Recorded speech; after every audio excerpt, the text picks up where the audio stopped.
किसी गांव में एक साधु रहा करता था। वह जब भी नाचता था तभी बारिश होती थी। इसलिए गांव के लोगों को जब भी बारिश की जरूरत होती तब यह लोग उस साधु के पास जाते और उनसे अनुरोध करते कि वह नाचे। और जब वह नाचने लगते तो बारिश जरूर होती थी।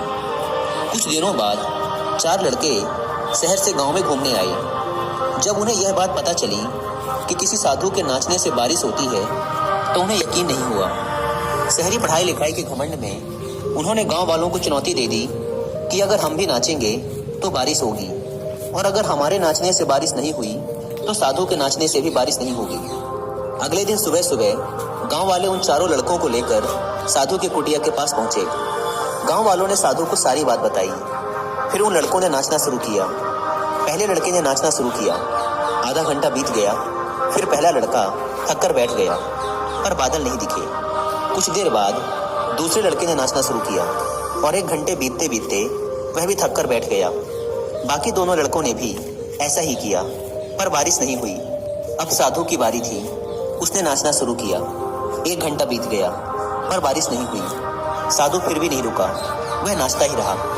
नाचते नाचते 2 घंटे बीत गए, पर बारिश नहीं हुई। 4 घंटे बीत गए, पर बारिश नहीं हुई। लेकिन साधु तो रुकने का नाम ही नहीं ले रहा था। धीरे धीरे शाम ढलने लगी कि तभी बादलों की गड़गड़ाहट सुनाई दी और थोड़ी देर बाद जोरों की बारिश होने लगी। यह देखकर चारों लड़के दंग रह गए और तुरंत साधु से क्षमा मांगी।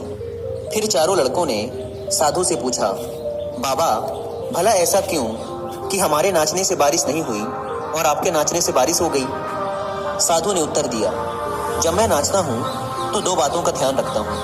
पहली बात तो मैं यह सोचता हूँ कि अगर मैं नाचूंगा तो बारिश को होना ही पड़ेगा, और दूसरी यह है कि मैं तब तक नाचूंगा जब तक कि बारिश ना हो जाए। सफलता पाने वाले में भी यही गुण विद्यमान होता है। वे जिस काम को भी करते हैं उसमें उन्हें सफल होने का पूरा भरोसा होता है, और वह तब तक उस काम को करते हैं जब तक कि उसमें सफल ना हो जाए। इसलिए अगर हमें सफलता हासिल करनी है तो इस साधु की तरह ही अपने लक्ष्य को प्राप्त करना होगा।